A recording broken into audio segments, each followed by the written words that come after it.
Very good afternoon to all. So first of all, on the behalf of Maharaja Ranjit Singh Punjab Technical University Bathinda, extend a very warm welcome to all the print and electronic media persons who came here for sparing their valuable time for listening our highlights of our university programs. अब मैं हमारे जो university official है उनके साथ आप सबका परिचय करवाता हूं। मेरे लेफ्ट साइड हमारे ऑनरेबल वाइस चांसलर डॉक्टर बूटा सिंह सिद्धू जी हैं, जो कि आज की प्रेस कॉन्फ्रेंस को संबोधित करेंगे। उनके साथ लेफ्ट साइड में श्री हरजिंदर सिंह सिद्धू जी हैं, जो हमारे डायरेक्टर पब्लिक रिलेशंस हैं यूनिवर्सिटी के। मेरे राइट साइड में इंजीनियर हरजोत सिंह सिद्धू जी हैं, जो हमारे डायरेक्टर ट्रेनिंग एंड प्लेसमेंट हैं और कॉरपोरेट रिसोर्स सेंटर को देखते हैं यूनिवर्सिटी के। सो अब मैं ज़्यादा समय ना लेते हुए हमारे माननीय उपकुलपति जी यूनिवर्सिटी के जो कुलपति जी हैं अपना प्रोफेसर बूटा सिंह सिद्धू जी, उनको रिक्वेस्ट करूंगा कि वो आज की प्रेस वार्ता शुरू करें। Very good afternoon. तो सबसे पहले मैं पूरा जो media including social media, press and other representative जो सभी इस प्रेस कॉन्फ्रेंस के लिए पहुंचे हैं, आप सबका शुक्रिया अदा करता हूं, धन्यवाद करता हूं, क्योंकि आपका पहले भी जब फर्स्ट टाइम ऐसी प्रेस कॉन्फ्रेंस इसी जगह पे हुई थी, तो उससे भी बढ़कर आपकी जो आज आमद इस प्रेस कॉन्फ्रेंस में है, तो वो एक मैसेज लोड करती है कि जो प्रेस है या जो मीडिया है वो भी इसके लिए, अपनी सोसाइटी के लिए, अपने समाज के लिए, अपने बच्चों के लिए, स्टूडेंट्स के लिए जो पॉजिटिव इंफॉर्मेशन है उसको स्प्रेड करना चाहते हैं। क्योंकि आज की प्रेस कॉन्फ्रेंस का जो मेन हमारा मकसद regarding admissions of this year, उसके लिए ये प्रेस कॉन्फ्रेंस ऑर्गेनाइज की हुई है। क्योंकि जब जम्मू एंड कश्मीर की बात आती है तो बिल्कुल पंजाब बॉर्डर पे है, तो बहुत ज़्यादा बच्चों को हम पंजाब में सपोर्ट करते हैं। किसी भी फील्ड के लिए उन्होंने कोई ग्रेजुएशन का कोर्स या पोस्ट ग्रेजुएशन का कोर्स करना हो, और अदरवाइज आल्सो कल्चरल डाइवर्सिटी ज़्यादा नहीं है। जैसा भी कोई अगर हम फूड की बात करें, जो खाना पीना पंजाब और जम्मू में ज़्यादा डिफरेंस नहीं रहता, तो इसलिए बच्चे भी वहाँ अपनी स्टे भी इंजॉय करते हैं। तो सबसे पहले जो मेन यूनिवर्सिटी या इंस्टीट्यूशन सेलेक्ट करने के लिए बच्चों को दिक्कत आती है, जबकि पेरेंट्स को दिक्कत आती है, क्योंकि आज के टाइम में गवर्नमेंट इंस्टीट्यूशंस बहुत ज़्यादा हैं, प्राइवेट इंस्टीट्यूशंस बहुत ज़्यादा हैं, और कुछ ऐसे प्लेयर्स भी एजुकेशन में आए हैं जिनके पास उस तरह की फैसिलिटी नहीं है, लेकर दे विल क्लेम कि हम ऐसे ऐसे करते हैं। तो मैं सबसे पहले जो मैसेज यही देना चाहता हूँ बच्चों के और उनके पेरेंट्स को कि जब भी आपने किसी भी इंस्टीट्यूशन में किसी भी कोर्स में दाखिला लेना है, तो सबसे जो पहली बात वो ये रहती है कि आप उस इंस्टीट्यूशन की वेबसाइट को विजिट कर सकते हैं। क्योंकि जितनी अप्रूविंग बॉडीज हैं, यूजीसी या all India council of technical education, तो उन्होंने ये कंपलसरी किया है कि हर एक इंस्टीट्यूशन अपनी वेबसाइट के ऊपर अपना जो मैंडेटरी डिस्क्लोजर का मतलब है कि उनके पास कैसी फैसिलिटीज हैं, किस तरह की फैकल्टी है, किस तरह की लैब्स हैं, वो अपडेट करेंगे। तो सबसे पहली प्रायोरिटी तो ये है कि वो वेबसाइट को विजिट करके देन दे विल सिलेक्ट कि उन्हें कौन सी यूनिवर्सिटी में दाखिला लेना है, किस कॉलेज में दाखिला लेना है, कौन से कोर्स में दाखिला लेना है। तो ये तीन चीज़ें बहुत इंपॉर्टेंट रहती है, ताकि बच्चे उस हिसाब से, otherwise so many counsellors are there जो गाइड कर देते हैं कि कौन सा कोर्स अच्छा चल रहा है, और इंटरनेट के ऊपर भी प्लेसमेंट्स के संबंधी एवरी थिंग के लिए जो इन्फॉर्मेशन रहती है।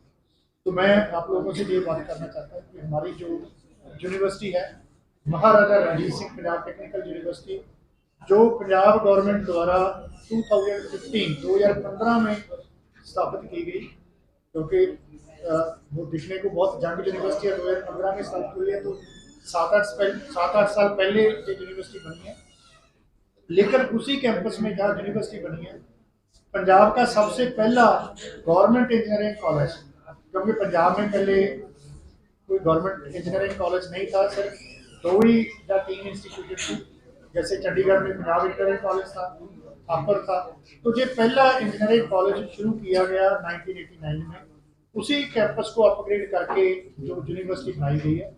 तो हमारी जो यूनिवर्सिटी है ये 7-8 साल में बहुत ज़्यादा प्रोग्रेस हुई है, क्योंकि उसमें मेन मैं अगर बात करूँ NIRF रैंकिंग में हम 99th पोजीशन में है। हमारी फार्मेसी जो डिपार्टमेंट है उसकी जो पोजीशन 99th है एट नेशनल लेवल। उसी तरह से हम NAAC एक्रेडिटेड यूनिवर्सिटी है। अरैया रैंकिंग है जो स्पेशली इंजीनियरिंग कोर्स के लिए रहती है, उसमें भी काफ़ी अच्छा यूनिवर्सिटी का नाम है। और जितनी भी अदरवाइज जो कंडीशंस हैं अप्रूवल के लिए, तो वो सब कंप्लीट है। और यूनिवर्सिटी दिन ब दिन और ज़्यादा आने वाले टाइम में रैंकिंग में भी, बाकी जगह में भी और ज़्यादा अच्छी पोजीशन हमको आएगी। तो हम जो नीड बेस्ड है ऐसे कोर्स शुरू करते हैं जिसकी रिक्वायरमेंट रहती है, जिसमें प्लेसमेंट अच्छी होती है।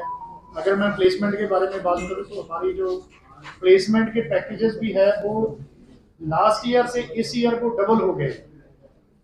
तो मैं सबसे पहले, क्योंकि आपके साथ जो बच्चों ने दाखिला लेना होता है तो उनकी कोर्सेज की चॉइस रहती है कि कौन से कोर्स में दाखिला लिया जाए। तो उसके बारे में बेशक हमारी यूनिवर्सिटी में 60 से ज़्यादा अंडर ग्रेजुएट और पोस्ट ग्रेजुएट लेवल के कोर्स हम रन कर रहे हैं, जिसमें मेनली जो बहुत अच्छे इस बार हमने कोर्स इंट्रोड्यूस की है उसमें मैं बात करूँ तो फार्मेसी की।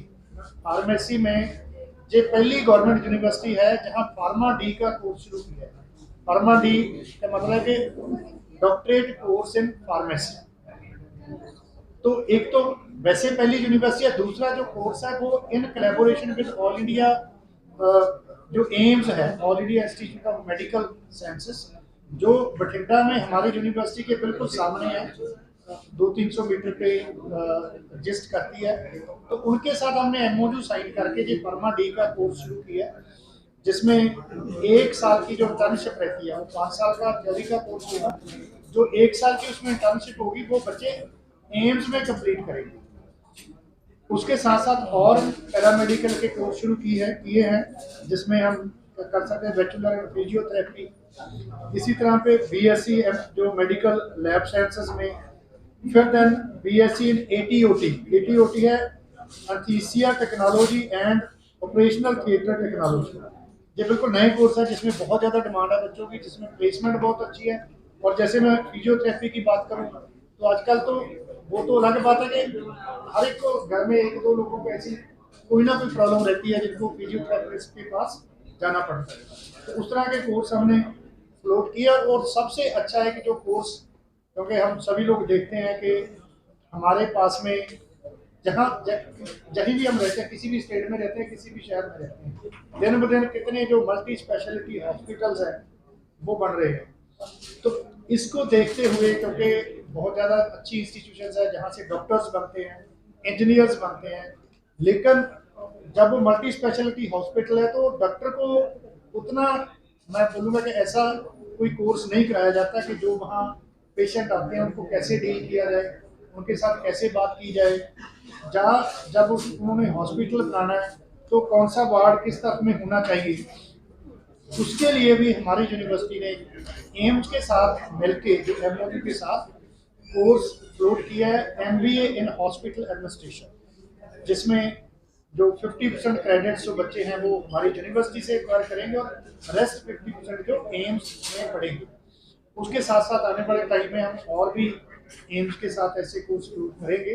वैसे अदरवाइज हमारी यूनिवर्सिटी में और जितने इंजीनियरिंग के कोर्सेज हैं, MBA से रिलेटेड कोर्सेज हैं, देन इवन MCOM, BCOM और all MSCs in basic sciences, physics, chemistry, math, सभी कोर्सेज रन कर रहे हैं। और यूनिवर्सिटी के पास 60 से ज़्यादा जो एफिलिएटेड इंस्टीट्यूशंस हैं उनका भी इंफ्रास्ट्रक्चर बहुत बढ़िया है, क्योंकि यूनिवर्सिटी मॉनिटरी करती है।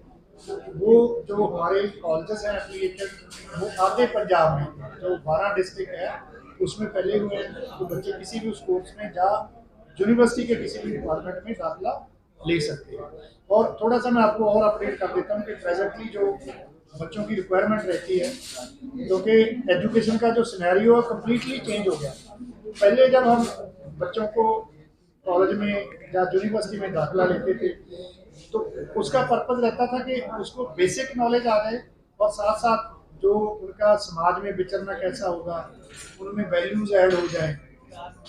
पर क्योंकि अब जैसे जैसे सिनेरियो चेंज हुआ, अभी इंडस्ट्रीज को भी ये लगता है कि हमको जॉब रेडी स्टूडेंट चाहिए, और हम बच्चे को दाखिला भी उसी हिसाब से दिलवाते हैं, वही कोर्स दिलवाते हैं कि जिसमें उसको जॉब मिल जाए। उसके लिए भी यूनिवर्सिटी बाखूबी काम कर रही है कि हमने बच्चों के लिए 2-3 एफर्ट्स ऐसे लिए हैं। सर, आपने प्लेसमेंट की बात की कि आपकी जो यूनिवर्सिटी है, जो कॉलेज है, ये सिर्फ पंजाब में प्लेसमेंट करती है कि बाहर भी है बच्चों को?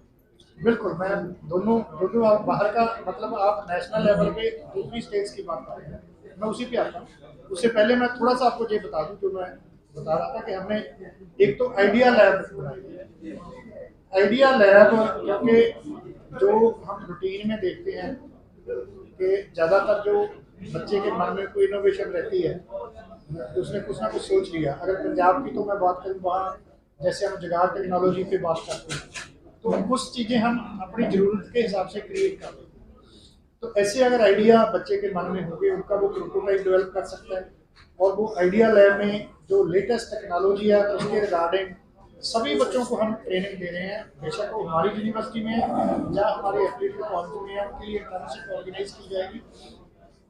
उसके साथ साथ हमने corporate resource centre, corporate resource centre का भी यही पर्पज है कि बच्चों को जैसे नेशनल लेवल पे जो स्किल डेवलपमेंट का चल रहा है, कि उनको अपनी जो रेगुलर वो स्टडी कर रहे हैं उसके साथ साथ में ऐसे कुछ स्किल बेस्ड कोर्स इंडस्ट्री के तालमेल से जो इंडस्ट्री को चाहिए, ऐसी बच्चों को ट्रेनिंग दी जाए ताकि उनकी प्लेसमेंट अच्छी हो जाए।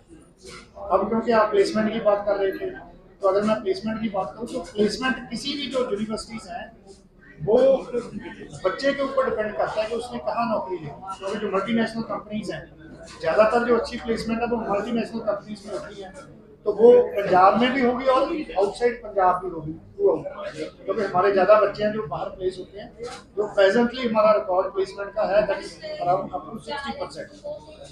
पर उसके साथ साथ हम सिर्फ प्लेसमेंट वाले विद्यार्थियों को नहीं मतलब उनका टेक केयर नहीं करते, वो तो करते हैं, उनके साथ साथ में बच्चे का जो इंटरेस्ट हो, कुछ बच्चे जो बाहर जाना चाहते हैं उनके लिए हमारे पास पाथवे प्रोग्राम्स हैं।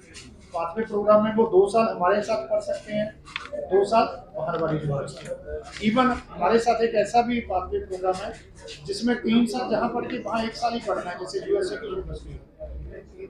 तो वो 3 साल का जो खर्चा बच गया, 3 साल आप अपनी देश में पढ़े, फीस बहुत कम होगी, सिर्फ 1 साल आपने बाहर की फीस पे करनी है, और उसमें भी 50% तक स्कॉलरशिप्स हैं।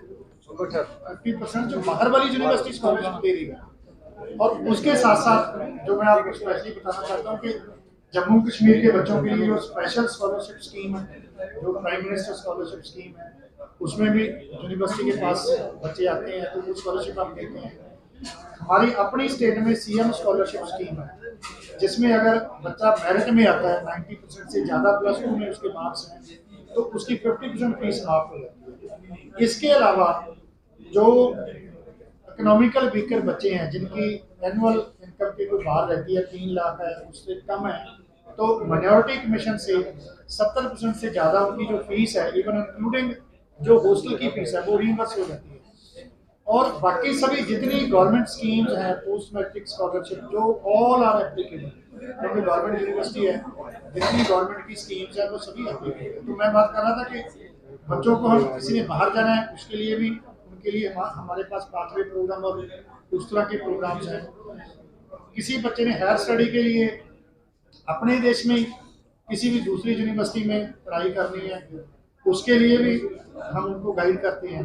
तो जैसे बच्चे का मन है कि उसने मान लो किसी ने कोई कंपटीशन फाइट करना है, किसी ने आईएएस का, किसी ने पीसीएस का, किसी ने, तो उसके लिए भी आने वाले टाइम में जो हमारा कॉर्पोरेट रिसोर्स सेंटर है वो ऐसे कोर्स एस्टेब्लिश कर रहा है कि वहीं उनको वो बड़ी गाइडेंस भी दी जाए।